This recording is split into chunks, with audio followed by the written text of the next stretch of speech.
गुरु प्यारी साध संगत जी, राधा स्वामी जी।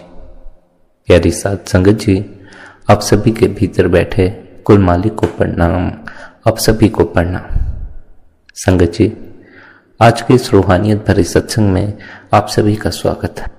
सत्संग में एक सत्संगी का सवाल लिया गया है। सवाल की ओर बढ़ने से पहले आप सभी से यह खास विनती है, जब आप चैनल को सब्सक्राइब करते हैं, नोटिफिकेशन बेल को जरूर ऑन कर लिया करें। बहुत से सत्संगियों को यह दिक्कत आती है कि उन्हें सत्संग या तो लेट देखने को मिलता है या उन्हें सत्संग मिलता ही नहीं। अगर आप नोटिफिकेशन बेल को ऑन करेंगे तो हर सत्संग आप तक आसानी से पहुंच जाएगा, आपको आसानी से सुनने को मिल जाएगा।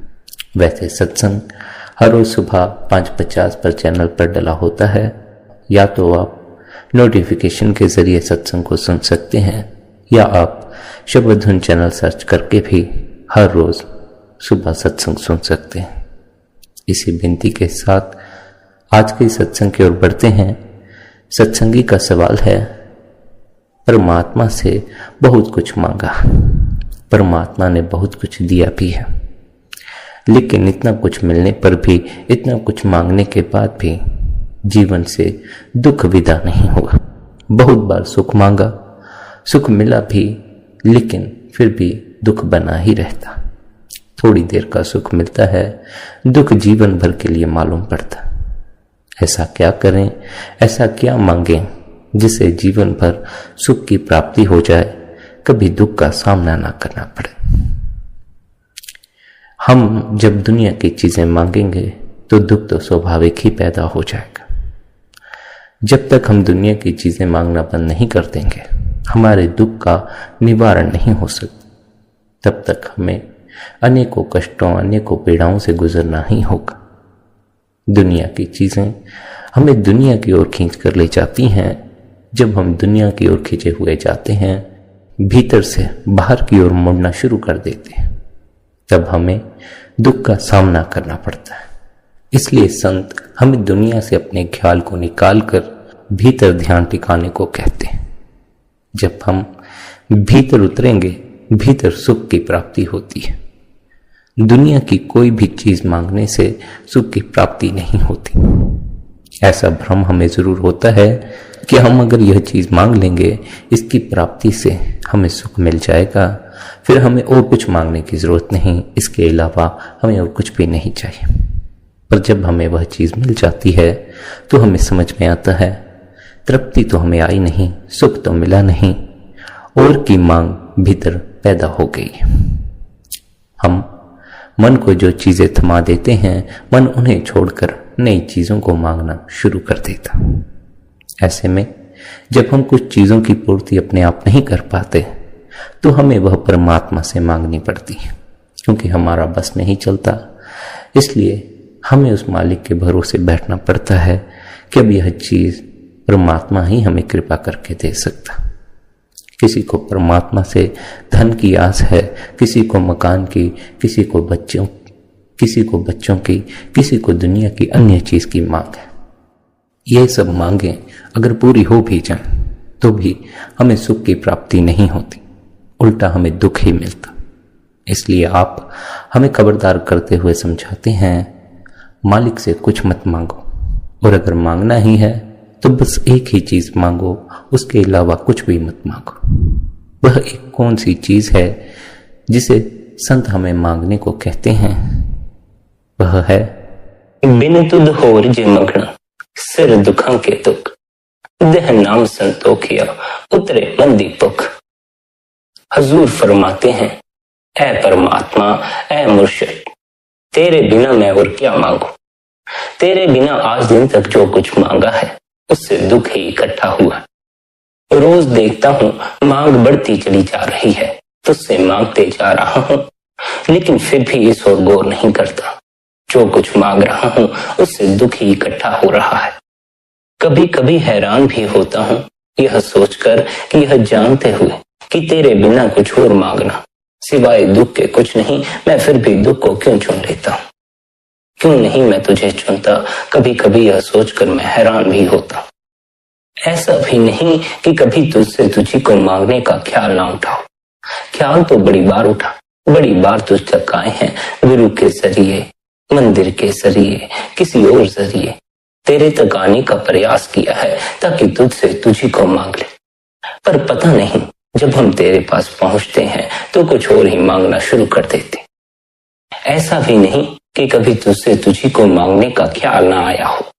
ख्याल तो बड़ी बार आया है, बड़ी बार प्रयास किए हैं तुझसे मिलकर तुझी को मांगने के। अनेक दरों पर दस्तक दी, अनेक जगह तेरा पता पूछा, कभी गुरुओं के पास जाकर, कभी मंदिरों में जाकर तुझसे तुझी को मांगने का जी चाहा। पर जब भी तेरे सामने आकर खड़ा होता हूँ, भूल ही जाता हूँ तुझे मांगना, और ही चीजें मांगने लग जाता हूँ, और ही चीजें मांग कर घर लौट आता हूँ, फिर अपने को वहीं का वहीं पाता हूँ। ख्याल तो अनेक बार उठता है कि तुझसे तुझी को मांग लो, लेकिन यह मन, ये इच्छाएं, ये वासनाएं मुझे कुछ और मांगने पर विवश कर देती। जानता हूं मेरी मांग ही मेरे दुख का कारण है, लेकिन यह मांग फिर भी मुझसे छूट नहीं पाती। फिर भी मैं इसी का शिकार हुए रहता हूं, फिर भी मैं तुझसे कुछ न कुछ मांगता रहता हूं। ऐ परमात्मा, ऐ मालिक, तू मुझ पे यह कृपा कर कि जब मैं तेरे पास आऊं तो मैं तुझसे तुझी को मांगू, मैं अन्य कोई चीजें मांगने ना बैठ जाऊं, मैं संसार की चीजें ना मांगने बैठ जाऊं, मैं धन और पदार्थ मांगने ना बैठ जाऊं। जब कभी मैं मंदिर जाऊं, जब कभी मैं गुरु की शरण में जाऊं, तो मुझे तेरा स्मरण हो, तेरी खबर हो। तू कृपा कर मेरे भीतर से वासनाओं की मांग चली जाए। तू ही कृपा करे तो यह मांग दूर हो, मेरे किए तो यह मांग भी दूर नहीं होती। मैं तो अनेक बार सोचता हूं तुझसे मांगना छोड़ दूं, लेकिन फिर मांगना शुरू कर देता। तेरी कृपा जिस पर होती है वह फिर कुछ नहीं मांगता। ऐ परमात्मा, तू मुझ पर भी कृपा कर, मुझे भी अपने पास बुला। तू कृपा करे तो मेरा ख्याल इस संसार से मुड़कर तेरी ओर चले। हम तो परमात्मा से जब प्रार्थना करते हैं तो यह प्रार्थना नहीं करते हम तेरी ओर अग्रसर करें, तेरी ओर उन्नति करें। हम तो परमात्मा से संसारिक चीजों की मांग करते। हम चाहे किसी भी चीज की मांग करते हों, लेकिन हम कभी उस परमात्मा से मिलने की प्रार्थना नहीं करते। हम और ही चीजें मांगने में लगे। परमात्मा के सिवाय कुछ और मांगना सिवाय दुख के कुछ भी नहीं है। अपने जीवन की तरफ नजर करके देखो। अच्छा घर है, अच्छे बच्चे हैं, अच्छी धन संपत्ति है, लेकिन फिर भी जीवन में दुख तो वैसे ही है। यह सारा दुख संसारिक चीजें मांगने से पैदा होता, क्योंकि संसारिक चीजों में वह आनंद नहीं जिसकी तलाश हमारे प्राणों को है। हमारे प्राणों को जिस आनंद की तलाश है वह हमारे भीतर का आनंद है। वही एकमात्र आनंद है जो हमारे प्राणों को तृप्त कर सकता है।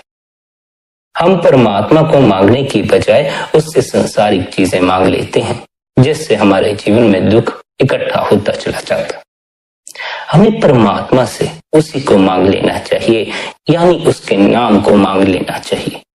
वह नाम जो हमारी देह के भीतर दिन रात धुनकारे देता, उस नाम से अगर हम जुड़ जाएं तो हम परमात्मा से जुड़ जाएं।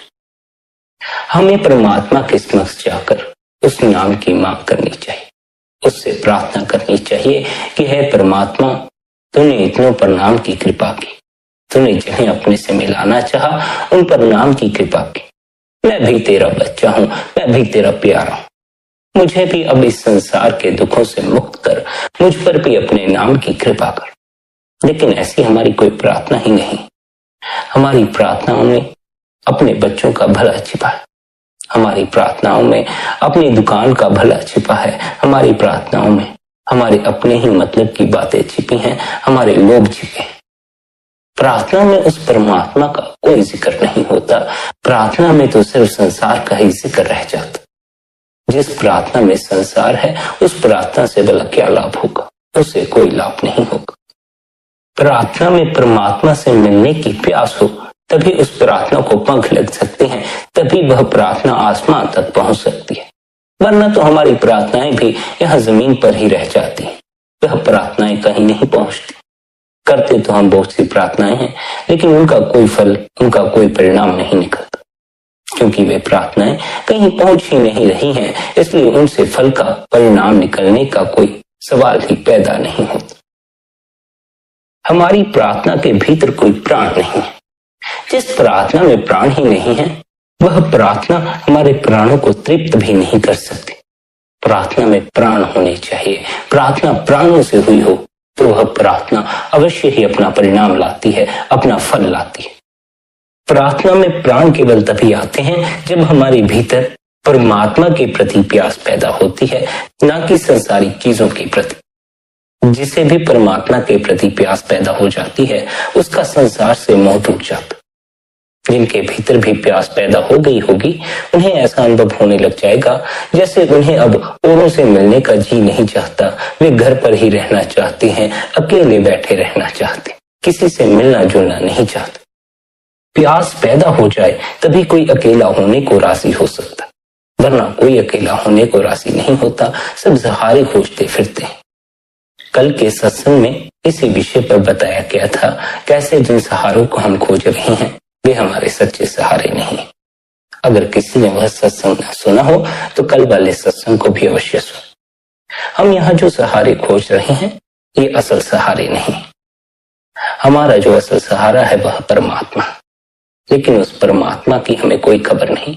खबर लगे भी कैसे, जिसने जिंदगी में कभी उसे मांगा ही नहीं, जिसके प्राणों ने कभी उसे याद किया ही नहीं, उसे उस परमात्मा का अनुभव होगा भी तो कैसे होगा। कभी अपनी प्रार्थना की तरफ गौर करके देखना, कुछ ना कुछ मांगते ही रहते, कुछ ना कुछ मांगना चला ही रहता। पूजा पाठ करके लोग हटते हैं, माथा टेकते हैं, माथा टेकते टेकते ही कुछ ना कुछ मांग लेते। नहीं भी सोना चांदी मांगा तो बच्चों का भला मांग लेंगे, किसी का भला मांग लेंगे। किसी भी तरह की कोई मांग मत रखो। कुछ भी मांगना मुक्त ना कर सकेगा, क्योंकि मांग मन से उठती है। जो मन में ही उलझा रहा वह भला मुक्त कैसे हो पाएगा। मन से परे जाकर हम मुक्त होते हैं, लेकिन अगर कुछ मांगने बैठ गए तो फिर मन से मुक्त ना हो सकोगे। अब यह सवाल भी उठता है कि एक तरफ तो हमें यह कहा जाता है कुछ भी मत मांगो, दूसरी तरफ हमसे यह कहा जाता है कि अगर परमात्मा से कुछ मांगो तो परमात्मा को मांगो। हमें यह समझ नहीं आता कि हमें कुछ नहीं मांगना है या फिर हमें परमात्मा को मांगना। असल में जिन जीवों की वृत्ति पूरी तरह सांसारिक है, जिनके भीतर 24 घंटे संसार का स्मरण चलता है, संसारिक बातें सोचते हैं, संसारिक पदार्थों के बारे में सोचते हैं, उनके लिए संत महात्मा कहते हैं कि जब आप प्रार्थना करते हैं, पूजा करते हैं, मंदिर में जाते हैं, किसी गुरु के पास जाते हैं, तो संसारिक चीजें मांगने की बजाय परमात्मा को मांगो। जो संसारिक चीजें मांगता है उसे यह खबर ही नहीं होती कि वह जो मांग रहा है उससे उसके जीवन में दुख इकट्ठा हो रहा है, लेकिन सद्गुरुओं को इसकी खबर होती है, इसलिए वे हमें सही उपदेश देते हैं, हमें सही सलाह देते हैं। वे हमें सही रास्ते पर लाना चाहते हैं। वे चाहते हैं हमारा ख्याल संसार से मुड़कर परमात्मा के चरणों में लग जाए, भीतर बैठे परमात्मा की तरफ मुड़ जाए। इसलिए वे हमें क्या समझाते हैं, जब तक भीतर संसार के ही ख्याल घूम रहे हैं, संसारिक मांगे ही उठ रही हैं, तब यही बेहतर है कि आप परमात्मा से कोई अन्य मांग करने की बजाय परमात्मा को ही मांगो। उसे मांगना बेहतर रहेगा। क्या पता परमात्मा आपकी कब सुन ले, कब आप पर अपने नाम की बख्शीश कर दे, कब आपको नाम की धनकार धुन सुनाई पड़ना शुरू हो जाए। नाम की धनकार धुन सुनाई पड़ना शुरू हो जाए फिर तो मार्ग पूरी तरह साफ हो जाता है। कैसे मंजिल तक पहुंचना है इसकी पूरी पूरी खबर लग जाती। नाम से जुड़कर ही फिर हम अपने असल घर पहुंच जाते हैं, हमें अपनी आत्मा की पहचान हो जाती।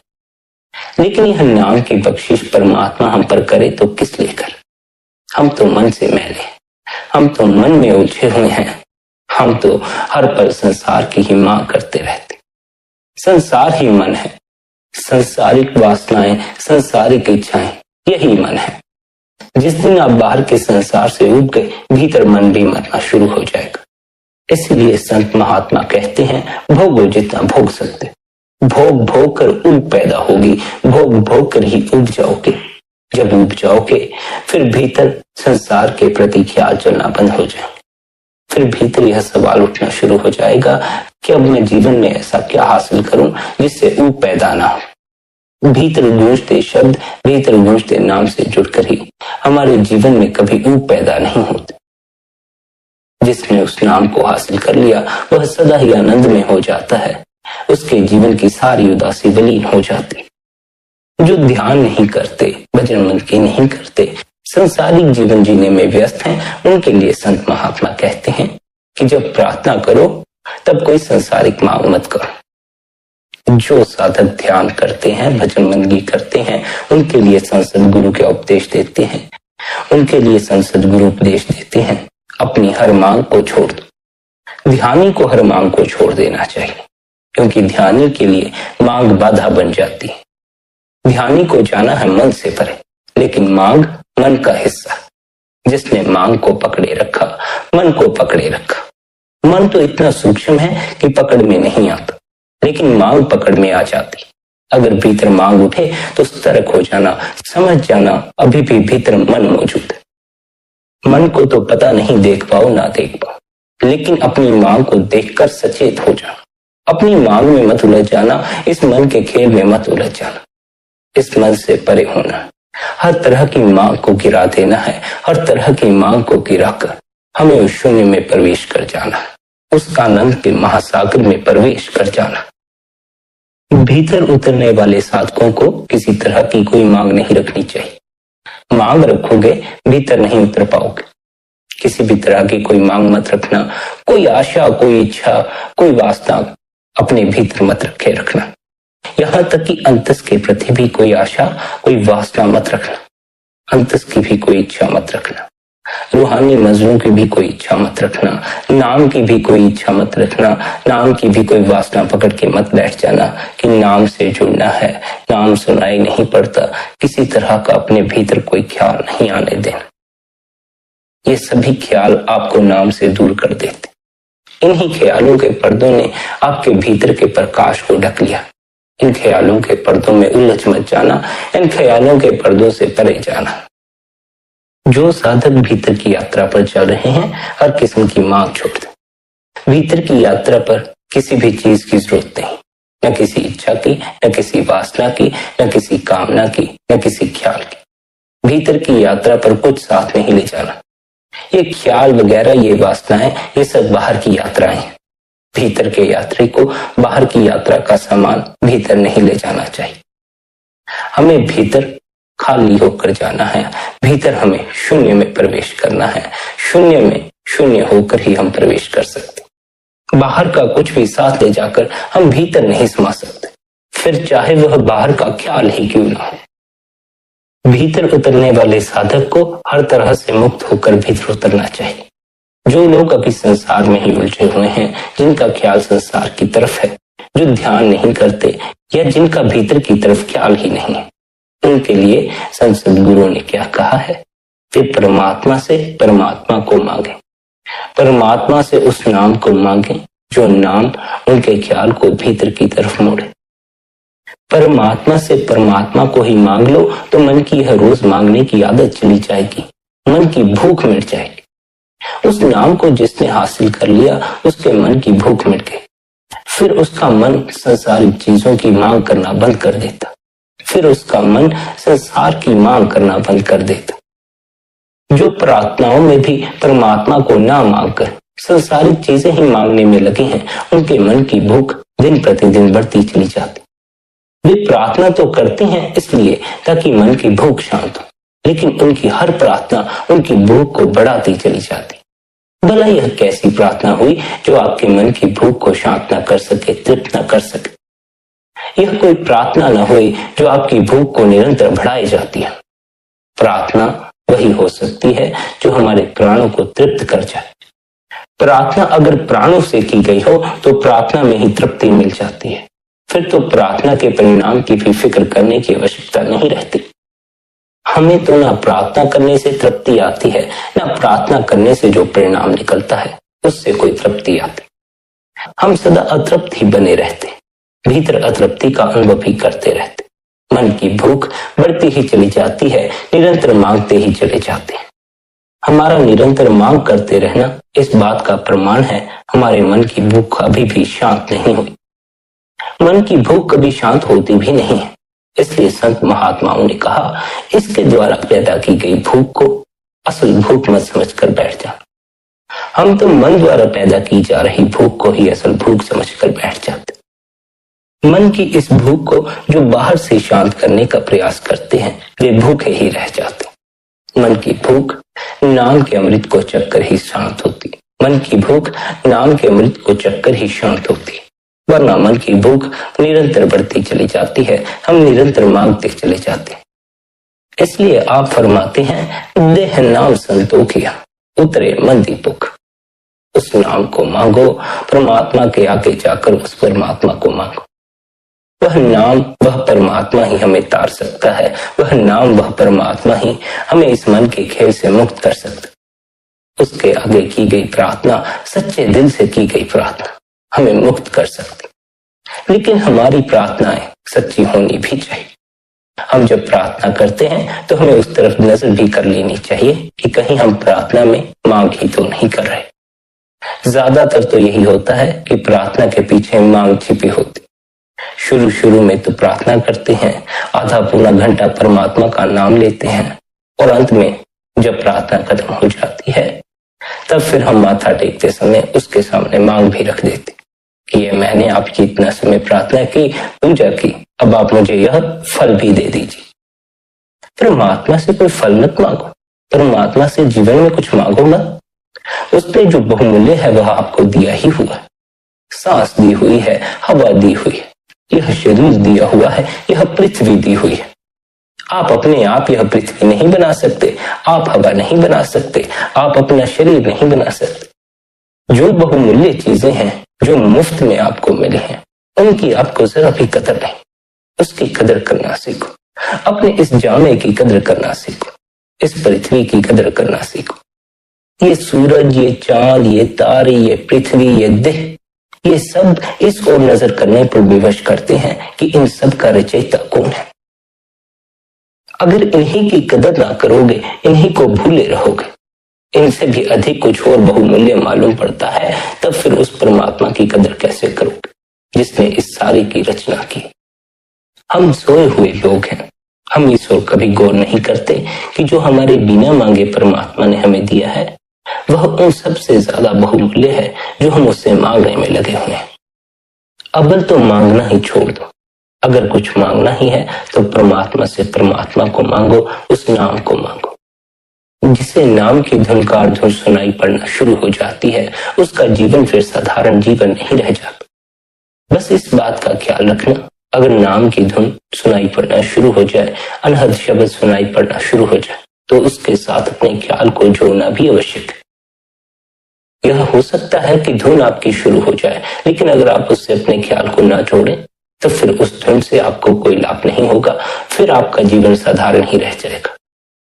अनहद नाद में अपने आप को लवलीन कर देना, तब जीवन में रूपांतरण आना शुरू हो जाएगा। आपके भीतर रूपांतरण आना शुरू हो जाएगा। और यह स्मरण रखें, जिनके भीतर रूपांतरण आ जाता है उनके बाहर भी रूपांतरण आ जाता है। जो भीतर से शांत हो जाते हैं उनका बाहर का वातावरण भी शांत होना शुरू हो जाता है। जो भीतर से प्रेम से भर जाते हैं उनके आसपास भी फिर प्रेम बरसना शुरू हो जाता है। घर का माहौल बदल जाता है, वातावरण बदल जाता है। घर में कलह क्लेश रहती हो, प्यार ना हो, लड़ाई होती हो, तो दूसरे को बदलने की बजाय, घर के हालात बदलने की बजाय अपने आप को भीतर से बदलना, अपने आप को भीतर से प्रेम से भरना। जब आप भीतर से प्रेम से भरे होंगे तब आपके आसपास का वातावरण अपने आप ही बदल जाएगा, आपको बदलना भी नहीं पड़ेगा। हम तो बदलने की इतनी कोशिश करते हैं, इतने प्रयास करते हैं, फिर भी असमर्थ रह जाते, रिश्ते बिगड़े ही रह जाते। हमारे प्रयास के बावजूद हमारे रिश्तों में कोई सुधार नहीं हो पाता। असल में हम जो सुधारने का प्रयास कर रहे हैं वह बाहर कर रहे हैं। हम बाहर से रिश्तों को सुधारने में लगे। समस्या हमारे भीतर है, भीतर हमारी नफरतें घर कर गई। इसलिए बाहर से भी किसी के प्रेम जताने पर हमें प्रेम का अनुभव नहीं होता। अनुभव होगा भी कैसे जब भीतर ही नफरत का अनुभव करते हैं, भीतर ही नफरत को महसूस करते हैं, तो भीतर दूसरे के प्रेम करने के बावजूद भी प्रेम का अनुभव कैसे होगा। हम सभी को अपने भीतर रूपांतरण लाना चाहिए। अगर हम अपने भीतर रूपांतरण लाएं, भीतर प्रेम से भरे, भीतर शांत हों, तब हमारे बिना कुछ किए हमारे घर का पूरा वातावरण बदल जाएगा। शांत वातावरण, प्रेम से भरा हुआ वातावरण। फिर आपको खुद भी यह समझना आएगी कि आपके घर का वातावरण एकदम बदल कैसे गया, घर का माहौल बदल कैसे गया, सब इतने प्रेम से कैसे रहने लगे, इतने शांत क्यों हो गए। आप कितने ही संतों का उपदेश उठाकर देख लें, जब भी उनसे यह पूछा गया हम अपने रिश्तों को बेहतर कैसे बनाएं, तब उन्होंने यही कहा कि पहले अपने आप को बेहतर बनाओ। हम दूसरे को बेहतर बनाने में लग जाते, हम दूसरे की कमियां देखते हैं, अपनी कमियां नहीं देखते। अपनी कमियां न देख पाने के कारण हम अपने आप को बेहतर बनाने में असमर्थ रह जाते। जिस इंसान को अपने में कमी नजर आती हो वही अपनी कमी को सुधार सकता है। जो सोचता हो मुझ में कमी ही कोई नहीं, भला वह सुधार की ओर नजर ही क्यों करेगा, उसका सुधार की तरफ ख्याल भी किस लिए जाएगा।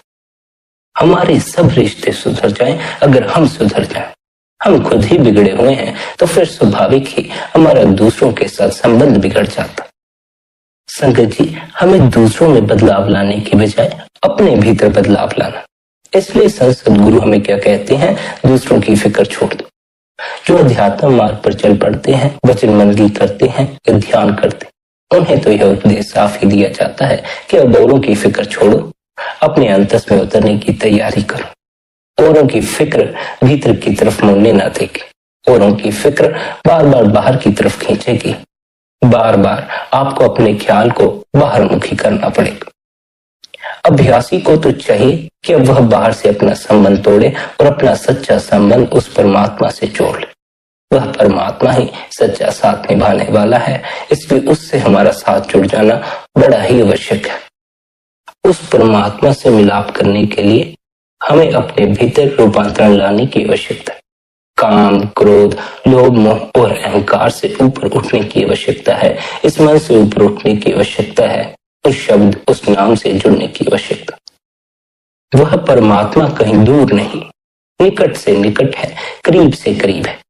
मन की यह रुकावट दूरी का अनुभव करवाती है, लेकिन दूरी फिर भी नहीं है, फासला जरा भी नहीं है। हम परमात्मा में हैं, परमात्मा हम में है। मन की रुकावट तो ऐसी है कि उस परमात्मा का अनुभव तो दूर, उसकी आवाज को भी नहीं सुनने देती, उसके नाम को भी नहीं सुनने देती। अपने इस मन की रुकावट को हटाना है। अगर हमारे मन की रुकावट हट जाए तो नाम का झरना फूट पड़ता। मन की रुकावट को हटाने के लिए पहले तो हम यह समझ लें, मन है क्या। मन सिवाय इच्छाओं, सिवाय वासनाओं, सिवाय कामनाओं, सिवाय ख्यालों की ओर कुछ भी नहीं। मन का कोई अपना वजूद नहीं।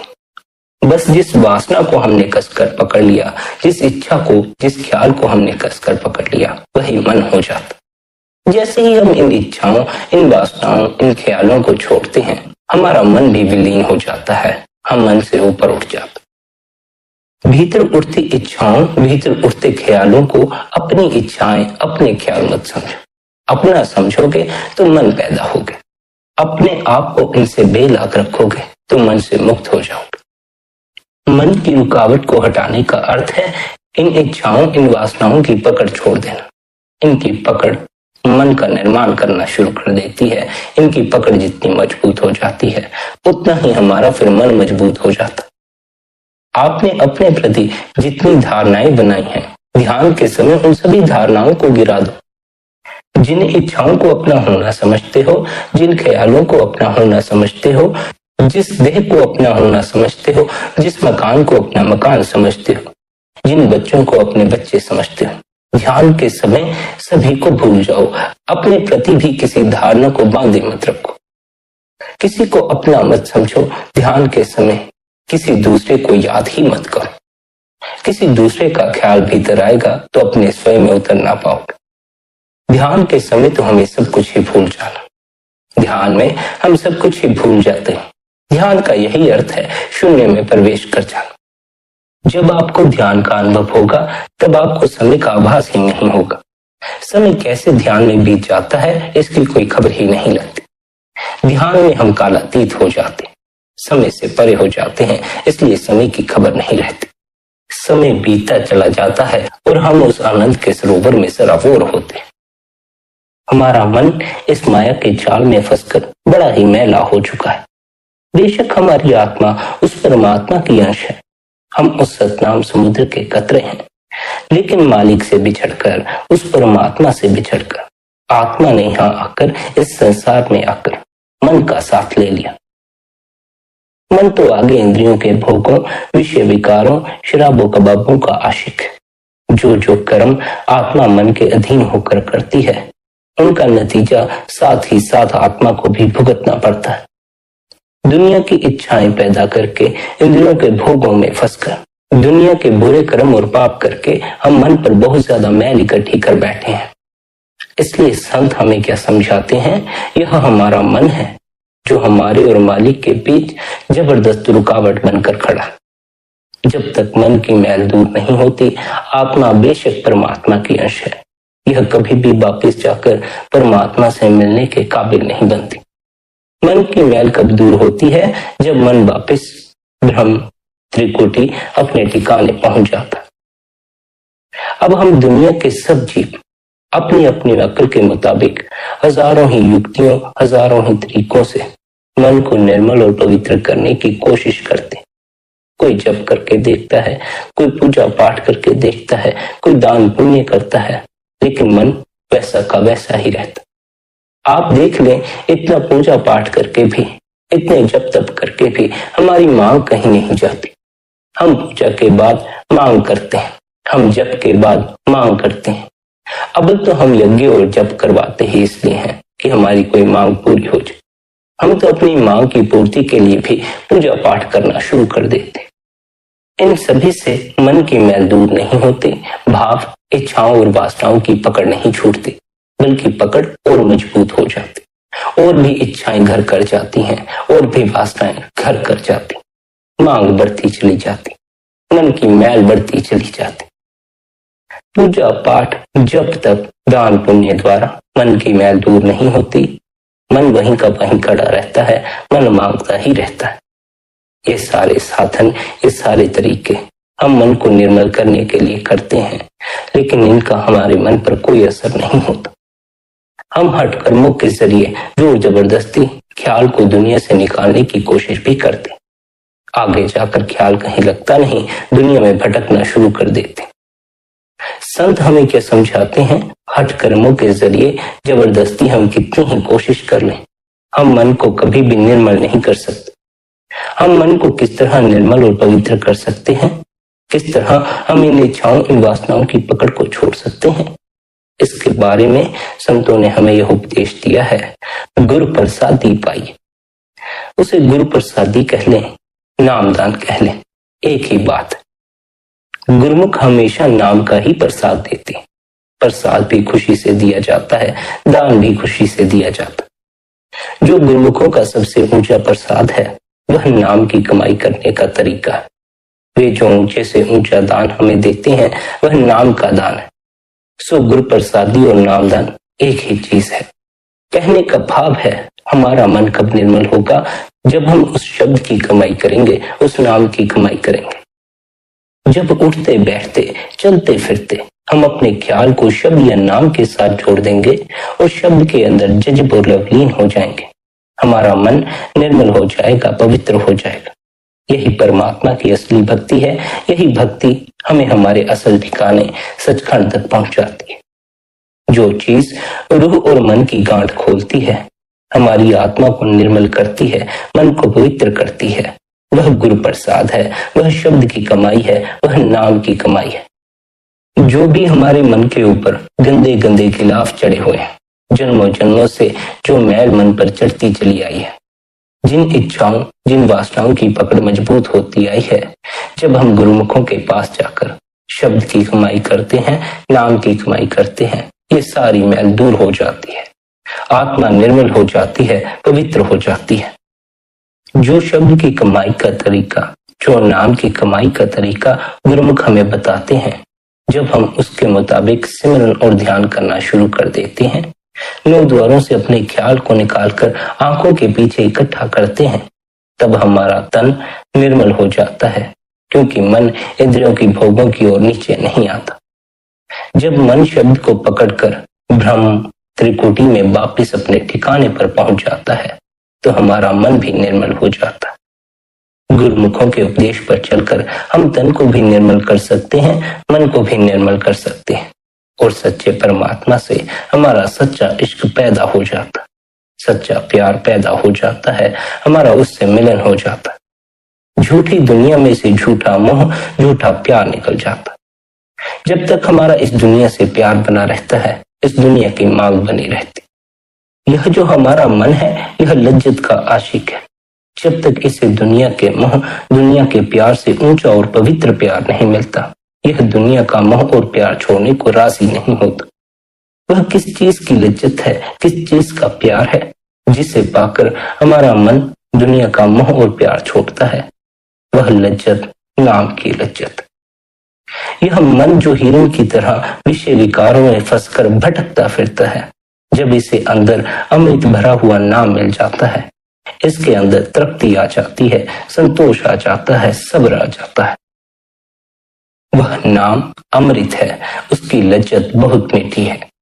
मीठी इसलिए कहते हैं क्योंकि अभी हमें जो बेटे बेटियों का प्यार मीठा लगता है, कौमों, मजहबों और मुल्कों के झगड़े मीठे लगते हैं, शराबों कबाबों की लज्जतें मीठी लगती हैं, संसारिक पदार्थों में रस आता है, ये सभी रस आना बंद हो जाते हैं, नाम का रस लगना शुरू हो जाता।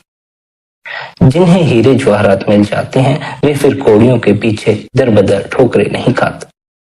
नाम या शब्द की लज्जत जिन्हें हासिल हो जाती है, वे इन शराबों कबाबों के पीछे नहीं भागते, वे बेटे बेटियों के प्यार, कौमों मजहबों के झगड़ों के पीछे नहीं भागते। हमारे इस मन को कौन सी चीज खींच रही है?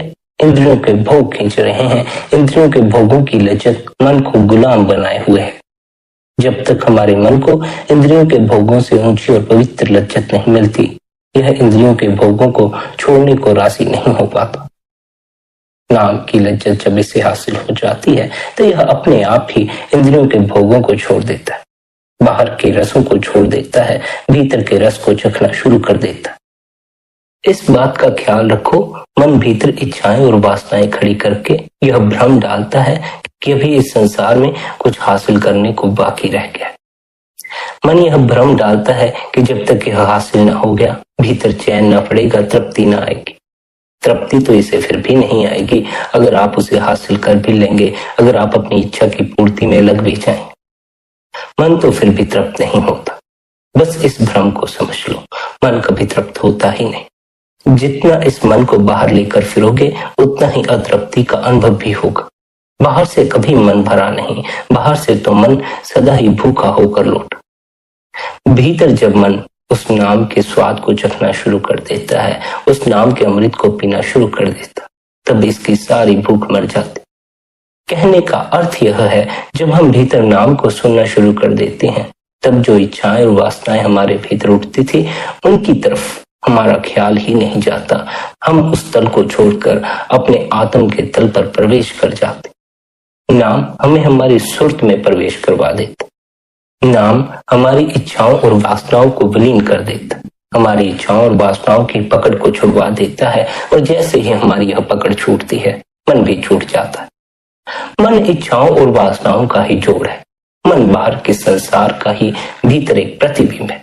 यह प्रतिबिंब कोई सत्य नहीं, इसे सत्य समझ लेना ही हमारी भूल है। जैसे ही हमें होश आती है कि यह सत्य नहीं है, हम इसे छोड़ने को राजी हो जाते। अभी हम इस कदर बेहोशी में हैं कि अभी हम इन इच्छाओं, इन वासनाओं, इन ख्यालों को सत्य समझे बैठे हैं, इन्हें अपने जीवन का हिस्सा समझे बैठे। ये सिर्फ हमें उलझाए रखने के लिए हैं और ये जीवन भर हमें उलझाए रखती हैं, दुविधा में डाले रखती हैं। हमारे ख्याल हमें चिंता और दुख से भर देते हैं। हमारी इच्छाएं हमें निरंतर दौड़ाती रहती हैं। हमारी वासनाएं सदा अधूरी रह जाती हैं और उनकी लालसा भीतर निरंतर बढ़ती चली जाती।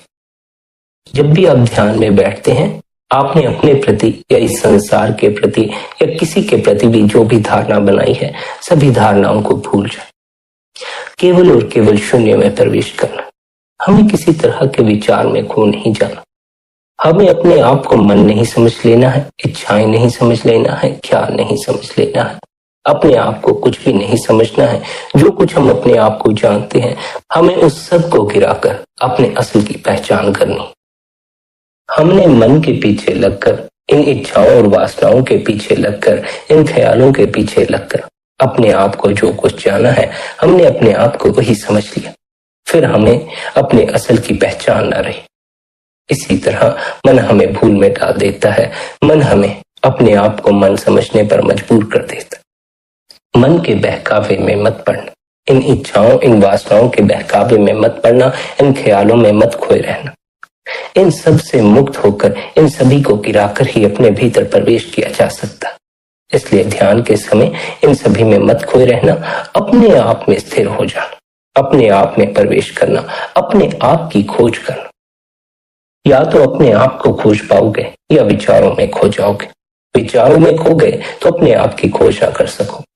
अपने आप की गई खोज ही अपने आप तक ले जाती है, अपनी आत्मा तक ले जाती है, अपने असल तक ले जाती है। भजन बंदगी करते समय, ध्यान करते समय आसपास की सभी बातें भूल जाओ, अपने आप से जुड़ी सब बातें भी भूल जाओ। केवल अपने आप को भजन बंदगी में लगाए रखो। भीतर सिर्फ और सिर्फ गुरु द्वारा दिए हुए नाम का ही स्मरण रह जाए। भीतर सिर्फ और सिर्फ गुरु द्वारा दिए हुए नाम की ही याद रह जाए। बाकी अगर हमें और चीजें याद हैं, संसार याद है, भीतर इच्छाओं की याद है, वासनाओं की याद है, तब फिर हमें समझ लेना चाहिए अभी हमारे भीतर गुरु द्वारा दिए हुए नाम की कोई याद नहीं है। जब गुरु द्वारा दिया हुआ नाम भीतर घर कर जाता है, उसकी याद भीतर पक्की हो जाती है, तब फिर हम इन इच्छाओं और वासनाओं के पीछे नहीं भागते। इनकी पकड़ भी ढीली होनी शुरू हो जाती है। फिर एक क्षण आता है जब इन सब ख्यालों, इन सब वासनाओं, इन सब इच्छाओं को हम छोड़ देते हैं और हमारा मन भी उसी क्षण विलीन हो जाता। फिर हम शून्य में प्रवेश कर जाते हैं और शून्य के उस नाद को सुनना शुरू कर देते हैं। गुरु द्वारा दिया हुआ नाम हमें अंतस में गूंजते नाम तक पहुंचा देता है। अगर हम गुरु द्वारा दिए हुए नाम का निरंतर सिमरन और ध्यान करते हो, तब फिर हम भीतर गूंजते नाम तक अवश्य ही पहुंच जाएंगे।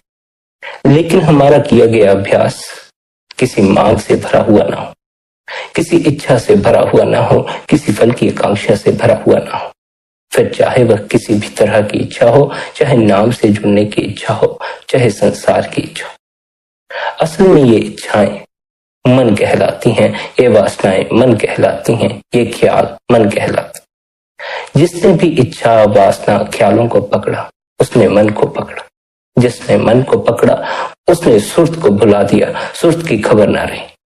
हमें अपनी सुर्त की खबर लेनी है, अपने असल की पहचान करनी।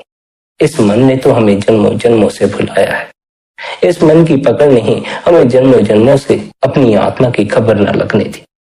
अब यह मनुष्य का जन्म मिला है, इस जन्म को यूं ही बर्बाद मत कर देना। इसका लाभ उठाओ, इस अवसर का लाभ उठाकर अपने असल लक्ष्य को पूरा करो।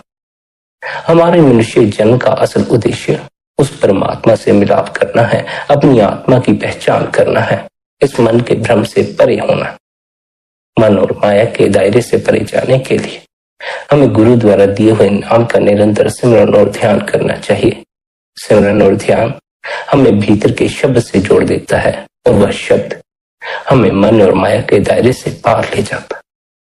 प्यारी साध संगत जी, निरंतर भजन बंदगी करते रहें, निरंतर ध्यान में बैठें, अपना ख्याल रखें।